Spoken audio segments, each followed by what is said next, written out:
Hartlig, ass. Hartlig. Hva er det han sier? Nei, det er jævla skallebank. Gi meg da spise på, da! Du reker på, eller hva faen? Ta deg en snus, da. Nei, ta deg en snus nå. Du må ha mat, da. Mener du alvor, eller? Ja. Bare løp den bokseren til hele. Så faen, da. Ta bilen, da, så kjører du bort på Kiwi. Gå. Sånn. Å nei. Jeg bare ran den, da.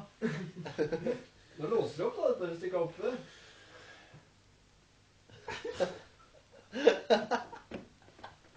Det er meg.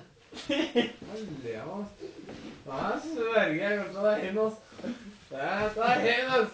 I morgen, hvis jeg er edru, og dere er ute av liksom. Det er sannsynlig, det, Chris.